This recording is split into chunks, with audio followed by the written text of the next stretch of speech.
name is Ariana and I'm an FSCJ nursing student. Today I'll be doing an insertion and irrigation of the nasogastric tube. Before I get started, I will look at my physician's orders, the type of the tubing, and also look at the purpose of it. So we have a dual lumen stomach tube that we're going to be using today. And the whole purpose of it is that because my patient has an obstruction in their stomach, and I will also look and assess for my patient's lab results and see if they have any allergies to alcohol, shellfish, or iodine. Okay, and before I move into my patient's room, I will make sure to gather all my belongings. I'll go right ahead and wash my hands, and I'll make sure to introduce myself to my patient, and I'll ask my patient for their name and date of birth, which then I will compare with the wristband to my mark, and it does check out. Okay, and then at this time my patient is already in a high phallus position, the bed is elevated. So I will also assess, ask my patient for any allergies that they might know to shellfish, alcohol, iodine is what I listed before. And my patient says no. So at this time I'm going to go ahead and assess my patient's nares and oral cavity, and looking for any nasal septum deviations or bleeding, and look at the mouth for any sores or lesions that might be present.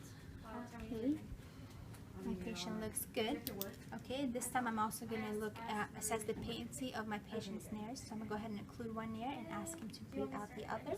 And we're going to go ahead and repeat the same thing on the other nares and as he breathes out of the other one. Okay, and this will also help me choose the nair that I want to insert my tubing in. Okay, at this time I'm going to go ahead and take my tubing, and we're going to go ahead and measure it. I'm going to go and take the tip of my tubing to the tip of my patient's nose, to the tip of my patient's ear, down to the xiphoid process. And this right here will be my mark.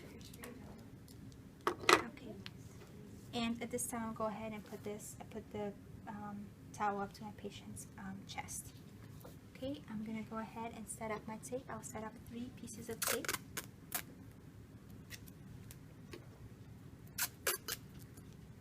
And my third tape will be into a Y shape so I can put it on the patient's nose and the tubing as well. Like so. I'm going to go ahead and perform hand hygiene one more time. And I'm going to go ahead and put on my gloves. I will make sure to let my patient know when the procedure is started.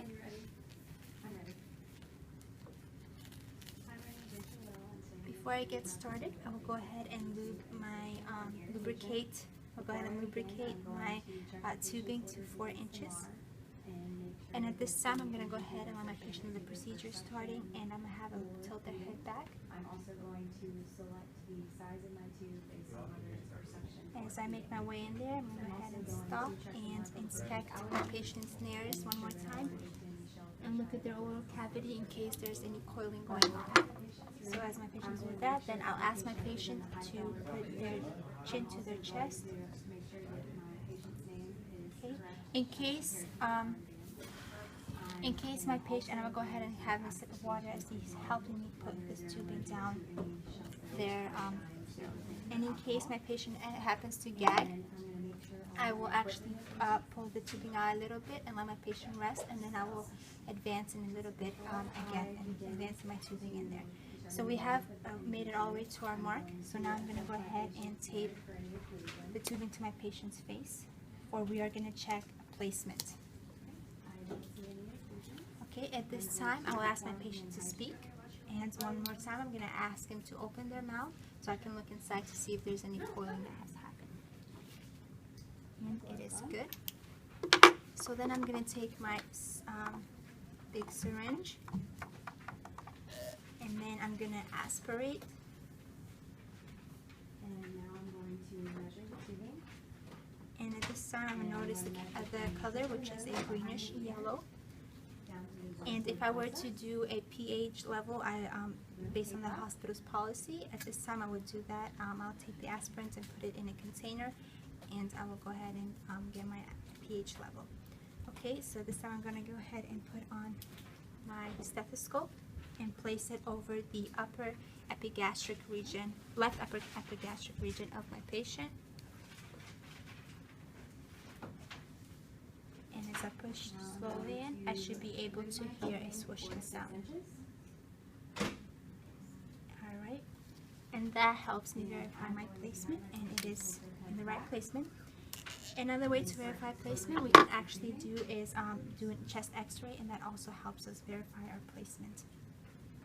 Okay, at this time, since my tubing is in the right place, I'm going to go ahead and tape the tubing to my patient's face. Take it out a little bit, have the patient rest, and then continue to slowly insert.